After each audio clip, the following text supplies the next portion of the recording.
Betul-betul ya, nggak ada Bruno sama Rashford itu permainan MU itu as a team, sebagai tim aja gitu mainnya. Jadi kerjasamanya itu betul-betul kompak, nggak ada yang dribbling kalau kata Coach Justin nggak jelas gitu. Nggak. Yo, Bismillahirrahmanirrahim. Assalamualaikum warahmatullahi wabarakatuh.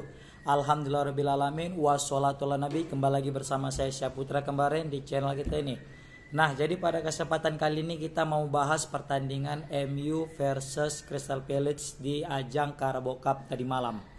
Itu gila, permainan MU itu smooth banget ya, lancar tanpa ada hambatan.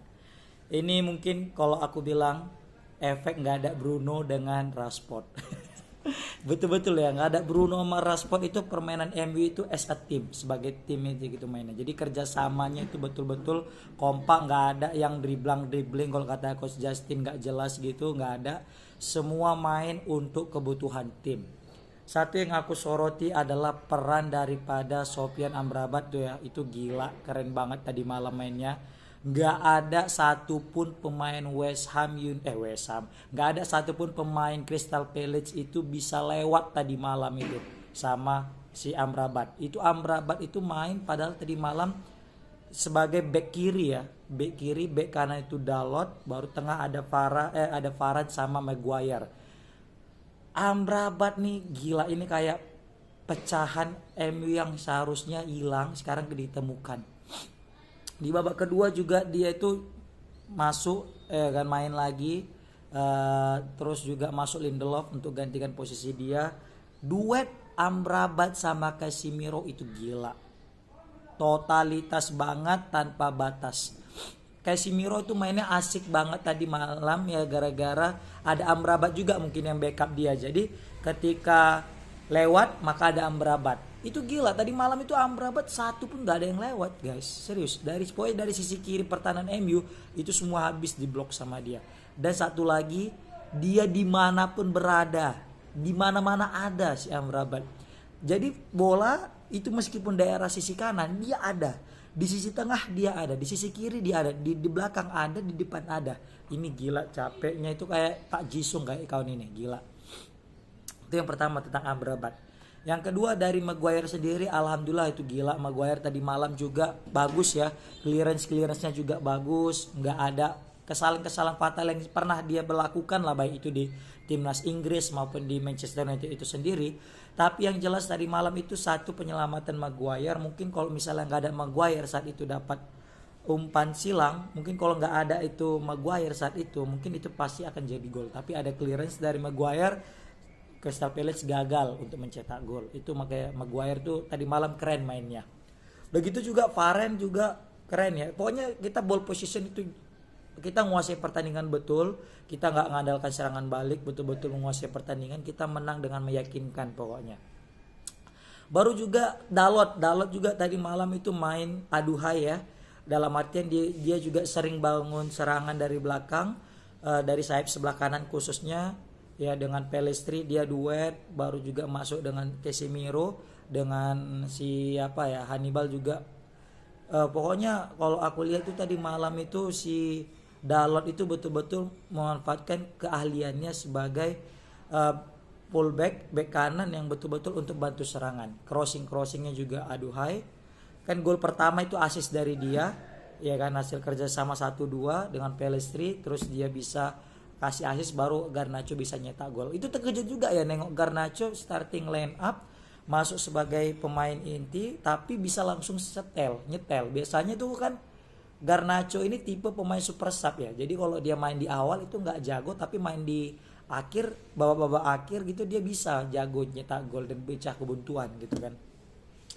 Baru juga kita nengok Casemiro itu gila, dia kayaknya memang man of the match kita di pertandingan tadi malam ya. Memang di awal-awal Casemiro agak kesulitan, memang efek berat badannya ya, mungkin jadi agak lambat nih agak Casemiro. Tapi Casemiro is still Casemiro, tetap kelasnya selalu permanen. Gol pertama sundulan daripada Mason Mount itu juga luar biasa. Memang kayak Casemiro ini kayak striker sih ya.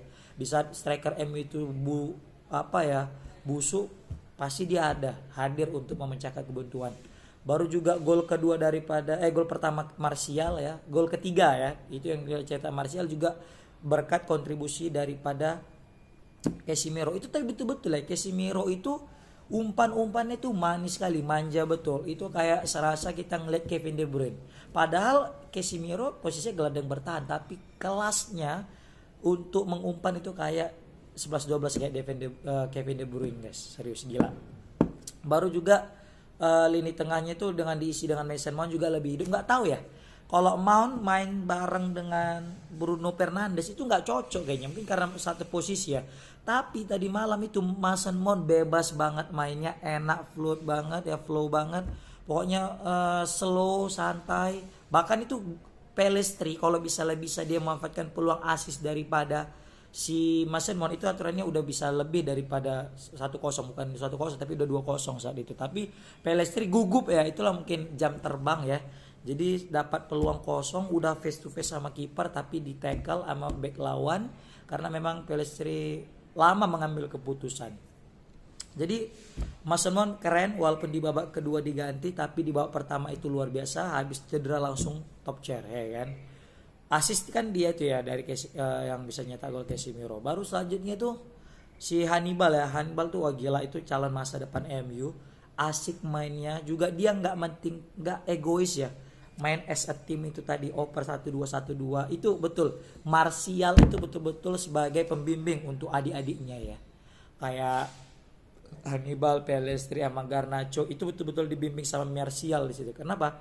Martial asal dapat bola sentuhan daripada Pelestri atau pada Garnacho, pasti dia akan balikan lagi ke mereka. Satu-duanya itu dapat. Makanya ketika nengok Martial itu kita langsung ingat duet ketika trio Covid, Rashford, Martial sama Greenwood. Wah itu gila sih. Itu masa-masa kejayaan MU kali kalau aku rasa di masa Solskjaer. Walaupun ya belum bisa meraih juara, tapi dari segi permainan itu asik banget. Makanya mereka itu di atas 10 gol per orang kan. Itu luar biasa, aktif banget dulu tuh mereka mencetak gol. Yang jelas Pelestri hidup ya, walaupun masih gerasak gerusuk mainnya sama kayak Garnacho, nggak jelas, tapi at least mereka lebih mau berbagi ketimbang Rashford itu sendiri. Wah gila, kalau Rashford kan jelas ya memang gocek-gocek shooting. Bruno juga memang bagus Bruno, tapi entah kenapa nggak ada Bruno itu kayaknya lebih enak main, itu enggak, temponya lebih sedap gitu.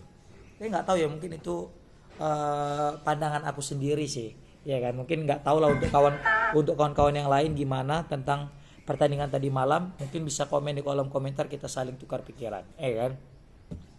Tapi yang jelas memang Sofyan Amrabat itu betul-betul mati-matian mainnya. Itu memang menunjukkan kelasnya itu sebagai nomor 4. Wah gila. Mungkin kalau misalnya kita pertandingan selanjutnya masih ada Amrabat, kita mungkin masih bisa clean sheet. Oh ya, Onana juga tadi malam melakukan beberapa save ya, kayak save ala De Gea lah, kaki gitu ya kan. Baru juga kalau sekelas Dalot sama Hannibal itu nggak tahu ya, mainannya itu tadi malam tanpa tekanan. Pokoknya semua overall yang aku lihat pemain MU itu main semua tanpa tekanan, betul-betul asik tanpa ada pressure ya. Wah itu main as a team banget. Pokoknya congrats lah untuk MU. Semoga permainan MU selanjutnya sama kayak gini juga gitu. Jadi ini mengindikasikan bahwasanya Maguire meskipun dia selalu dihina, dibully, dilepas dari kapten, dicadangkan dan sebagainya, ketika dia dikasih peluang, dikasih chance untuk bermain, tapi dia tidak menyia-nyiakan peluang itu untuk bermain dengan baik. Mungkin Sancho bisa belajar banyak daripada Maguire tentang sikap ya, walaupun kita nggak tahu sebenarnya apa yang terjadi antara Sancho dengan Erik Ten Hag, tapi yang jelas keprofesionalisan si Maguire itu patut kita tiru, layak untuk ditiru oleh pemain MU yang lainnya. Oke, mungkin itu aja sih yang dapat bisa aku share ya untuk kawan-kawan semua tentang pertandingan MU sama Crystal Palace tadi malam. Mungkin komen di kolom komentar guys, gimana pendapatnya tentang pertandingan MU tadi malam. Yang jelas kalau aku rasa itu bagus, overall menjanjikan. Semoga nanti di pertandingan selanjutnya dapat menghasilkan hasil yang terbaik lah pokoknya. Oke ya, ini kita pakai baju MU. Memang betul-betul tadi malam kita itu nyenyak tidurnya ya. Habis subuh kita tidur tuh nyenyak banget karena kemenangan MU ini. Karena gini kan, awalnya aku juga bingung. Tiba-tiba MU, kok udah nyetak gol aja gitu kan. Biasanya kan MU tuh kebobolan dulu gitu kan, kebobolan dulu baru nyetak gol. Kalau kemarin itu enggak. MU udah nyetak gol pertama, terkejut dong. Oh, MU bisa nyetak gol babak pertama kan. Biasanya kan kebobolan terus tuh, baru comeback ataupun kalah gitu kan. Kok nggak seri.